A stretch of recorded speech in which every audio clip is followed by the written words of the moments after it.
Hi there, my name's Chris Milligan and welcome to this, the very first edition of Radio Africa. I'm not going to say anything else about the premise here. I'm going to crack straight on with a piece of music here from the Bhundu Boys from 1986. This is Radio Africa.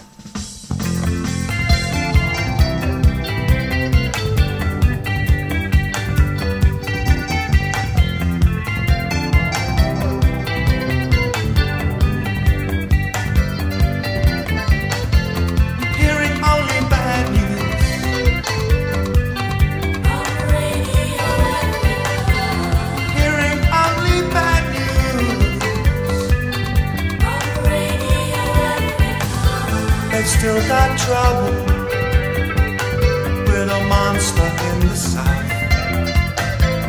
Heads buried deep in that lion's mouth. Like a jaw snapped shut, it keep them apart. If that jaw got broke, it would be a start.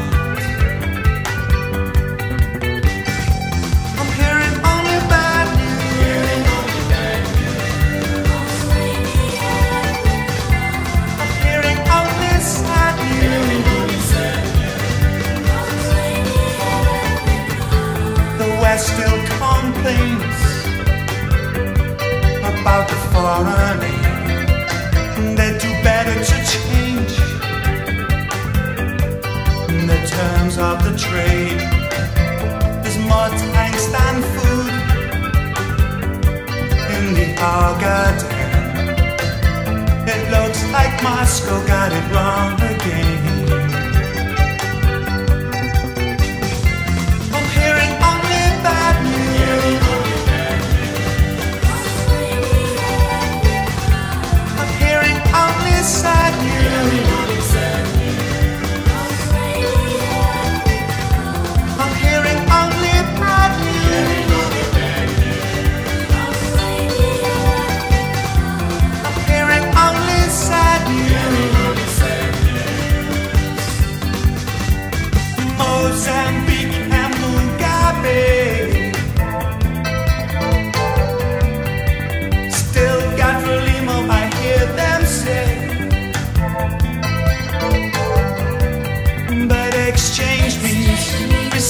Means it all means it's harder to take. Tanzania could be moving up a gear. Instead they gotta step on the brake. I'm hearing only bad news. So many movements have come this far. I'm hearing only bad news. But lending means and interest means it's harder to find.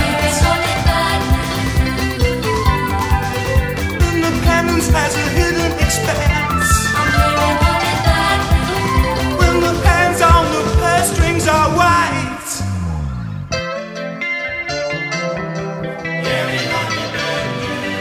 Neziuru zvevanhu zvakatarisana nenzara munyika dzinoti Somalia, Ethiopia, Liberia, Mozambique, Angola, Sudan, Zimbabwe neMalawi.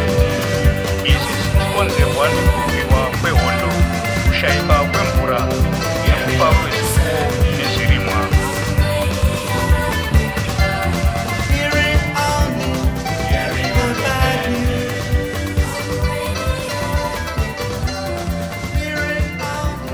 So that's the Bhundu Boys there, singing their smash hit song Radio Africa. Bhundu Boys, of course, are one of the most legendary bands ever to have come out of Zimbabwe. They have been a kind of rolling band in that many of their members have been replaced by others.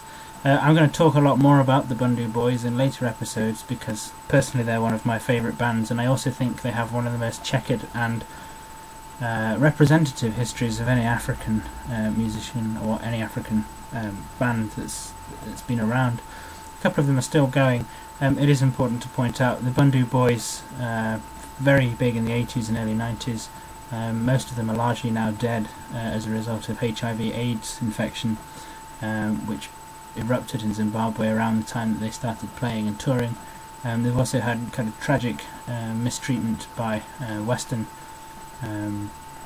music companies which have kind of taken them for a ride, especially those in Scotland. The Bhundu Boys, some of you may have heard of before on British radio, notably John Peel, the late John Peel, used to play them quite a lot on his after-hours shows. But I do think they're certainly one of the most influential guitar groups, and we'll certainly come to see where they've had their influences in later episodes. They've been very influential in Zimbabwean music, notably with the Four Brothers, and a couple of other bands from around that area. Very fast-paced guitar music, which is obviously representative of Southern African music in general, but they did create their own style, which became known as the Jit or Jiti style, which kind of propagated and turned into modern Zimbabwean mbira music, modern chimarenga music, which is now played by, amongst others, Oliver Mtukudzi. So we'll certainly be returning to the Bhundu Boys, but that particular song is of course about the upheaval that was happening in Zimbabwe in the late 80s. Zimbabwe had a very similar history to South Africa with respect to an apartheid regime. Theirs was overthrown sooner than South Africa, and unfortunately the circumstances in which it was taken over has led to the situation in Zimbabwe today, and I think it's poignant to start this radio station with a mention about the fall of Zimbabwe and about what's going on there today. And if you don't know about it, certainly I urge you to read about it. I'll be posting some links for some interesting websites for you to follow this up on after the show. Many thanks, and I'll see you again next week.